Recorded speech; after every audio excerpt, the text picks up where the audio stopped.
Hello students, in the last lecture we have got idea about the absorption of a water by root system and which part exactly region of the root in which rapid entrance of water takes place with the structure of that one, as we have seen root cap. Then just behind the root cap there is a region of a elongation, then region of a root hairs, and then region of a maturation. Like that things we have studied. So today we have to get idea about mechanism of water absorption, how the water is absorbed by the plant. As in the last lecture I have told you, there are the three types of water which is available in the soil. First one we have to say there is gravitational water, second one hygroscopic water, and third one that is a capillary water. And this capillary water is only available to the plant for their absorption. So there are two types of the absorptions. First one, active absorption, another one is a passive absorption. My friends, we know that active means there is a energy required. Passive means energy is not required, isn't it? Whenever the water is absorbed by the plant, by utilizing, by spending energy, then we have to say that that absorption is a active absorption. According to Rayner, actually, 1912 and in 1915, mechanical water absorption is of a following two types. So, name of the scientist, that is a, I have to tell you, name of scientist is a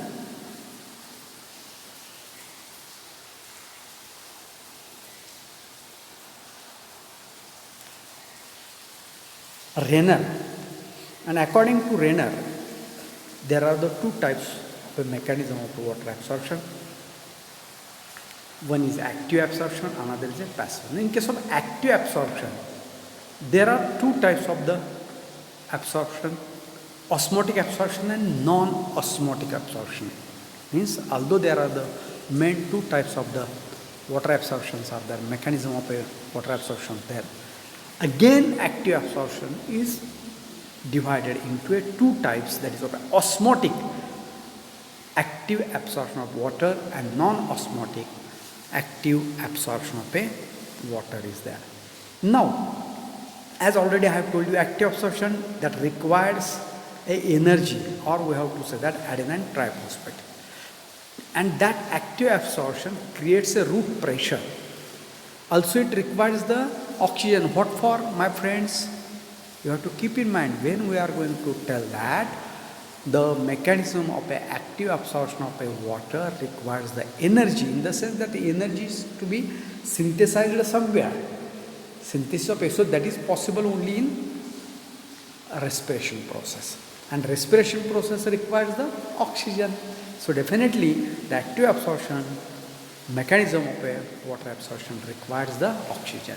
Movement of a water against the concentration gradient. You have to keep in mind against the concentration gradient. We know that in case of the concentration, whenever higher concentration is there, definitely water moves there. But against the concentration gradient, in the sense, suppose there is a lower concentration of solution present in the root cell, then also that absorbs the water from, we have to say that, lower than that concentration solution. So that is the movement of a water against the concentration gradient. The movement of water takes place from the solution of a higher concentration to the solution of a lower concentration. Takes place from the solution of a higher concentration to the solution of a lower concentration. That is against the concentration gradient.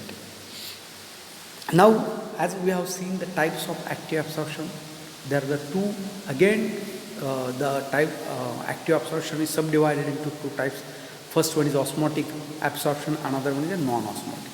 Osmotic absorption, which is given to us or discovered by Atkins 1961 and Priestley. These are the two names of the scientists, those who have discovered that. And here, in osmotic absorption, roots acts like a osmometer. Roots acts as a osmometer. Water absorbed according to osmotic gradient. In osmotic absorption, the water is absorbed in osmotic gradient.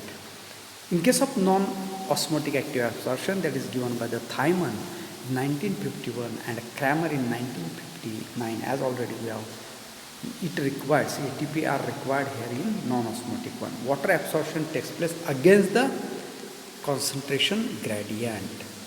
Now, main second type of a mechanism of a water absorption, that is of a passive absorption. Definitely passive absorption means does not require the energy. No creation of a pressure, no oxygen is required, and movement of a water according to the concentration gradient means the movement of water takes place from the solution of a lower concentration to the solution of a higher concentration. That is, we have to say that the mechanism of a passive absorption. With this, my friends, I have given you idea about very interesting two mechanisms of water absorption by the plant, that is active absorption, passive absorption. Active absorption again divided into two types, that is osmotic and non-osmotic. My friends, I will give you idea what the things are going to happen in case of passive absorption. Passive absorption in the sense root maintains the higher concentration solution, means hypertonic solution is present in the root as compared to, or higher concentration as compared to the solution of a water present in the soil. Then passive absorption is possible. But whenever active absorption, that always against the concentration gradient works. So definitely whenever there is a higher concentration of a solution present in the soil, then also, and lower concentration of a solution present in the root, then also absorption of water is possible. But for that, energy is required, isn't it? Respiration takes place and creation of a root pressure is there, and movement of water against the concentration gradient takes place. With this, my friend, I have to say thank you very much.